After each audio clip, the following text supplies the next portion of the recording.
కాసేపట్లో సీఎం రేవంత్ రెడ్డి రాజ్ భవన్ కు వెళ్లనున్నారు. Republic day వేడుకల్లో పాల్గొనాలని ఆహ్వానించనున్నారు.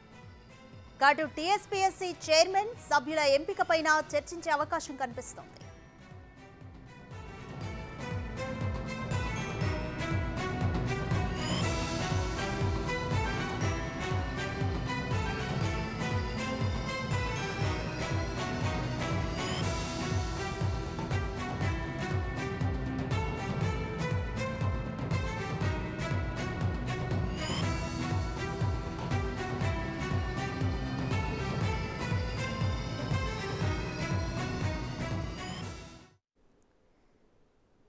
కంప్లీట్ డీటెయిల్స్ మా ప్రతినిధి సాదిక్ అందిస్తారు. సాదిక్, కాసేపట్లో సీఎం రేవంత్ రెడ్డి రాజ్ భవన్ కు చేరుకోనున్నారు. అలాగే రిపబ్లిక్ డే వేడుకలకు ఆహ్వానించడంతో పాటు టీఎస్పీఎస్సీ చైర్మన్ సభ్యుల ఎంపికపై ఏమైనా చర్చ జరిగే అవకాశం కనిపిస్తుందా? కంప్లీట్ డీటెయిల్స్ ఏంటి?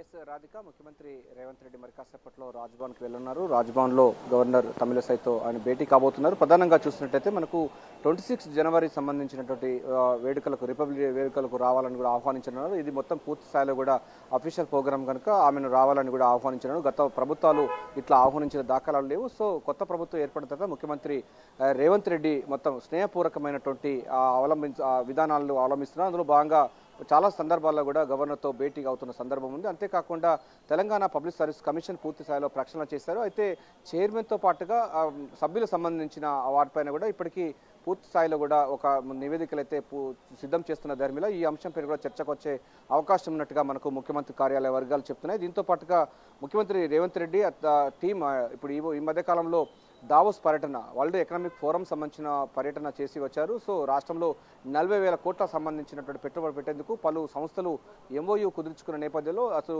దావోస్లో జరిగినటువంటి వరల్డ్ ఎకనామిక్ ఫోరంతో పాటుగా మిగతా సంబంధించినటువంటి లండన్ టూర్స్, అదేవిధంగా దుబాయ్ సంబంధించిన టూర్లు కూడా చేశారు. సో లండన్లో జరిగినటువంటి అనేకమైనటువంటి పరిశోధనాత్మకమైనటువంటి అంశాలు చూసినట్లయితే మూసీ నదిని ప్రక్షాళన చేసే విధంగా, మూసీ నదిని పునరుజ్జీవనం చేసే లక్ష్యంగా కూడా ప్రభుత్వం పూర్తి స్థాయిలో కూడా కసరత్తు ముమ్మరం చేస్తుంది. తెలుసు అంటే మనకు థేమ్స్ నది, లండన్లో థేమ్స్ నది ఏ విధంగా ఉందో తెలంగాణలో మనకున్నటువంటి మూసీ నదిని, అదేవిధంగా హైదరాబాద్లో మూసీని అట్లా సుందరీకరణ చేసే లక్ష్యంగా కూడా రేవంత్ రెడ్డి సర్కార్ అయితే పూర్తి స్థాయిలో పీపీపీ అంటే ప్రైవేటు పబ్లిక్ పార్టిసిపేషన్ విధానంతో తీసుకొచ్చే విధంగా ఒక నూతనమైనటువంటి విధానం తీసుకురాబోతుంది. ఈ అంశంపైన కూడా అంటే దావోస్ టూరు, అదేవిధంగా లండన్ టూర్, దుబాయ్ టూర్లు సంబంధించిన వివరాలన్నీ కూడా గవర్నర్తో పంచుకునే అవకాశాలు ఉన్నట్టుగా తెలుస్తుంది. దీంతో పాటుగా మనకు ఇటీవల 2 ఎమ్మెల్సీ స్థానాలు కూడా భర్తీ జరిగాయి. సో మిగతా 2 స్థానాలు కూడా గవర్నర్ సంబంధించిన నామినేట్ ఉన్నాయి. వాటిపైన కూడా చర్చ వచ్చే అవకాశం ఉన్నట్టు తెలుస్తుంది. ఏదైనప్పటికీ ఆ గవర్నర్తోని ప్రభుత్వం మొత్తం స్నేహపూర్వకమైనటువంటి సంబంధాలను, బాంధవ్యాలను తీసుకునే లక్ష్యంగా ముఖ్యమంత్రి రేవంత్ రెడ్డి అయితే గవర్నర్ తమిళసైతో కూడా భేటీ కాబోతున్నారు.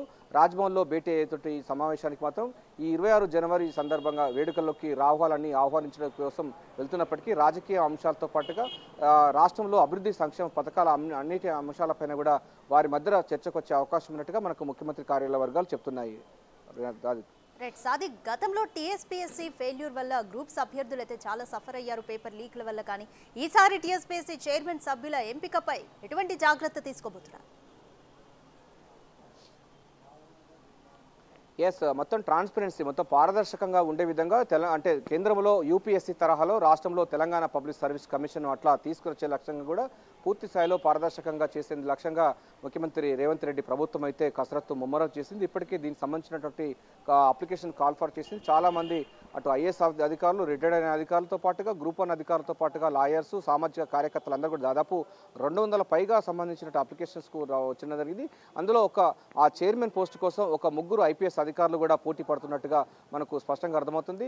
మనకు మాజీ డీజీపీగా ఉన్నట్టు మహేందర్ రెడ్డి కూడా తెలంగాణ పబ్లిక్ సర్వీస్ చైర్మన్ అవకాశాలు ఉన్నట్టుగా వార్తలు వస్తున్నాయి. సో ముఖ్యమంత్రి కార్యాలయ వర్గాలు ఇంకా మనకు అది సమాచారం చేయలేదు. కానీ మోస్ట్ ఆఫ్ ది అంటే ఒక ఐపీఎస్ అధికారికి చైర్మన్ పదవి ఇచ్చేందుకు కూడా సిద్ధమవుతున్నారు. సో పూర్తిగా క్రమశిక్షణ పాటించాలి, పారదర్శకంగా ఉండే లక్ష్యంగా తెలంగాణ పబ్లిక్ సర్వీస్ కమిషన్ అనేది ఒక రోల్ మోడల్ ఉండాలి. దేశంలో అనేక రాష్ట్రాల్లో పబ్లిక్ సర్వీస్ కమిషన్ ఉన్నప్పటికీ కేంద్రంలో యూపీఎస్సీ తరహాలో రాష్ట్రంలో తెలంగాణ పబ్లిక్ సర్వీస్ కమిషన్ ఆ తరహా సంబంధించినటువంటి శానిటీ ఉండే విధంగా అయితే కసరత్తు చేస్తున్నారు. అందులో నిజాయితీ పరులు, రాజకీయ ప్రోద్బలం లేని వాళ్ళు, రాజకీయ బ్యాక్గ్రౌండ్ లేని వారిని కూడా వడబోత చేసే కార్యక్రమం కొనసాగుతుంది.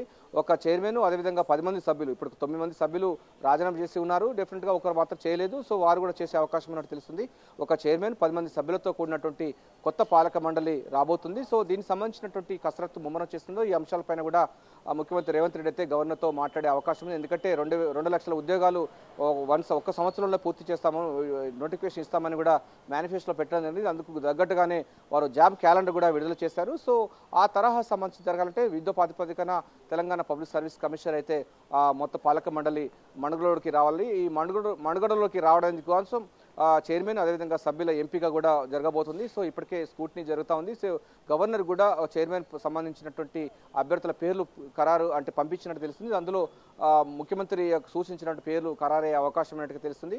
మనకు మహేందర్ రెడ్డి మాజీ డీజీపీ ఉన్నటువంటి అతను తెలంగాణ పబ్లిక్ సర్వీస్ కమిషన్ చైర్మన్గా ఉండే అవకాశం ఉన్నట్టుగా అయితే మనకు ప్రభుత్వ వర్గాల నుంచి సమాచారం అవుతుంది. ఆయనతో పాటుగా ఇంకో 2 ఐపీఎస్ అధికారులు కూడా పోటీ పడుతున్నారు. సో ఎవరికి వరిస్తుందని కూడా చూడాలి. ముఖ్యమంత్రి మధ్యలో ఏముందో తెలియదు కానీ అయితే క్రమశిక్షణ ఉండాలి. రాజకీయమైనటువంటి బ్యాక్గ్రౌండ్ లేని వాళ్ళు పూర్తి స్థాయిలో నిరుద్యోగులకు ఆశాజనకమైనటువంటి విధానాలు అవలంబించే వారినే తెలంగాణ పబ్లిక్ సర్వీస్ కమిషన్గా చైర్మన్గా తీసుకొచ్చే విధంగా అయితే రేవంత్ రెడ్డి సర్కార్ అయితే కసరత్తు ముమ్మరం చేసింది. దీంతో పాటుగా 9 మంది సభ్యులు మనం ఇప్పటికే చెప్పుకున్నటువంటి వాళ్ళు వివిధ రంగాల్లో నిష్ణాస్తులు అనే వాళ్ళు అకాడమిక్గా మంచి ఉన్నటువంటి గ్రిప్ ఉన్నటువంటి వాళ్ళని తీసుకోవాలని కూడా ఉంది. అందుకోసం రాజకీయమైనటువంటి ప్రవాసంగా ఉండకుండా పూర్తి స్థాయిలో అకాడమిక్ ఉన్నటువంటి వాళ్ళని తీసుకొస్తున్నట్టు డెఫినెట్గా నిరుద్యోగులకు మంచి భరోసా ఉంటుందని కూడా ముఖ్యమంత్రి రేవంత్ రెడ్డి భావిస్తున్నారు. అందులో భాగంగానే వీరిని ఎంపిక ఉండబోతుంది. ఈ అంశంపైన కూడా గవర్నర్తో ముఖ్యమంత్రి రేవంత్ రెడ్డి అయితే ఇక్కడ మనకు గవర్నర్ తమిళిసైతో చర్చలు జరిపే అవకాశం ఉంది. దీంతో పాటుగా ఇక రాష్ట్రంలో అంటే మనం ఇప్పటిదాకా చెప్పుకున్నట్టుగా రాష్ట్రంలో 40,000 కోట్ల రూపాయలకు సంబంధించిన పెట్టుబడి పెట్టేందుకు పలు ఇంటర్నేషనల్ ఎంఎన్సీస్ కంపెనీస్ కూడా రాష్ట్రంలో ఎంఓయూలు కుదుర్చుకున్నాయి. సో ఏ రంగాలు వస్తుందో ఎక్కడెక్కడ పెట్టుబడి పెట్టే అవకాశం ఉంది. తద్వారా స్థానికంగా ఎంతమందికి ఉద్యోగాలు వస్తాయి, అదేవిధంగా ప్రభుత్వం చేయాల్సిన పనులు, దీంతో పాటుగా హైదరాబాద్ సుందరీకరణ, మూసి లాంటి నదులకు పునరుజ్జీవనం సంబంధించిన అంశాలన్నింటిపైన కూడా మాట్లాడే అవకాశం ఉంది. బేసికల్గా అయితే ఫార్మల్గా అయితే 26 జనవరి గణతంత్ర దినోత్సవ వేడుకలకు ఆహ్వానం పలుకుతున్నప్పటికీ దీని వెనుక మొత్తం మిగతా సంబంధించిన అంశాలు అనేక అంశాలు, రాజకీయ అంశాలు, సమకాలీన అంశాలతో పాటుగా తాజా రాజకీయ పరిస్థితులు అన్నింటిపైన కూడా ఇద్దరి మధ్యలో చర్చకు వచ్చే అవకాశం అయితే కనబడుతుంది. సాదిక్, ఇక రిపబ్లిక్ డే ఏర్పాట్లకు సంబంధించి ఏ విధంగా ఉండబోతుంది? తొలిసారి ముఖ్యమంత్రిగా రేవంత్ రెడ్డి పాల్గొనబోతున్నారు. అలాగే అటు ఢిల్లీలో కూడా తెలంగాణ శకటాన్ని ప్రదర్శించడానికి కొన్నేళ్ల తర్వాత మనకు అవకాశం దక్కింది. హైదరాబాద్లో ఏ విధంగా ఉండబోతుంది? ఎస్, డెఫినెట్లీ పబ్లిక్ గార్డెన్లో ఈ యొక్క ఉత్సవాలు చేయడానికి ప్రభుత్వ యంత్రాంగం ఇప్పటికే జీఏడీ అధికారులు, పూర్తి స్థాయిలో ప్రోటోకాల్ అధికారులు అయితే ముమ్మర ఏర్పాట్లు అయితే చేస్తున్నారు. ప్రధానంగా తెలంగాణ రాష్ట్రంలో 2వ ముఖ్యమంత్రిగా రేవంత్ రెడ్డి ప్రమాణ స్వీకారం చేసిన తర్వాత మొదటి రిపబ్లిక్ డే సందర్భంగా ఉత్సవాలకు ఘనంగా చేసేందుకు అన్ని శాఖలకు సంబంధించిన అధికారులు అయితే పూర్తి స్థాయిలో అయితే ఫోకస్ పెట్టడం జరిగింది. రిపబ్లిక్ డే ఉత్సవాలను, గణతంత్ర దినోత్సవాలను ఘనంగా నిర్వహించేందుకు అధికార యంత్రాంగం అయితే ఫోకస్ పెట్టింది. ఇది పూర్తి స్థాయిలో కూడా అంటే సీఎం రేవంత్ రెడ్డి ప్రమాణ స్వీకారం చేసిన తర్వాత జాతీయ పండుగ జరుపుకోవడం అన్నది ప్రాధాన్యత సంతరించుకుంది. సో అన్ని శాఖల అధికారులు ఎప్పట్లాగానే ఏర్పాట్లు చేయబోతున్నారు. సో ముఖ్య అతిథులు కూడా రాబోతున్నారు. గవర్నరు ఈ యొక్క వేడుకలకు రావడం, ఆ తర్వాత సాయంత్రం ఎటోం పార్టీ కూడా గవర్నర్ ఆఫీసులో రాజ్భవన్లో ఉంటుంది. దానికి కూడా ముఖ్యమంత్రి వస్తారు. సో గతంలో ఉన్నటువంటి ముఖ్యమంత్రి కేసీఆర్ ఎప్పుడు రాకపోయేవాడు. సో దాంతోపాటుగా ఎవరు కూడా మంత్రులు కూడా రాకపోయేవారు. కేవలం కొద్ది రోజుల పాటు వాళ్ళ మధ్యలో కోల్డ్ వార్ జరిగిన విషయం తెలిసింది. అటువంటి సాంప్రదాయం మంచిది కాదు. ప్రజాస్వామ్య వ్యవస్థలో కానీ లేకుంటే డెమోక్రాటిక్ వ్యవస్థలో అట్లాంటి విధానాలు అవలంబించకుండా ఒక స్నేహపూర్వకమైనటువంటి వాతావరణంలో రాష్ట్రంలో అభివృద్ధి సంక్షేమానికి ముందుకు పెద్దపీట వేస్తున్నటువంటి కాంగ్రెస్ ప్రభుత్వం ఆ తరహా సంబంధించిన విధానాలను తీసుకురాబోతుంది.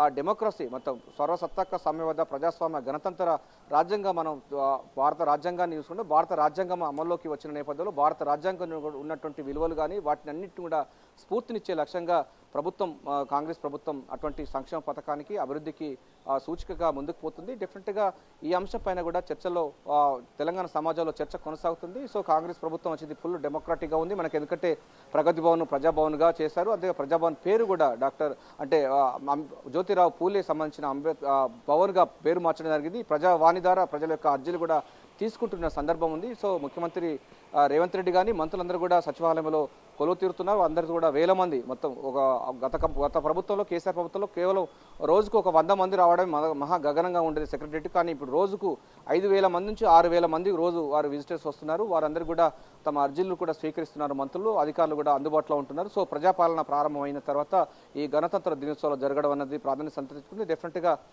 ప్రజాస్వామ్య విలువలను మరింత పరిపుష్టి చేసే లక్ష్యంగా జాతీయ పండుగ నిర్వహించుకోవాలి. దాన్ని మొత్తం సామరస్యకంగా ఉండాలి.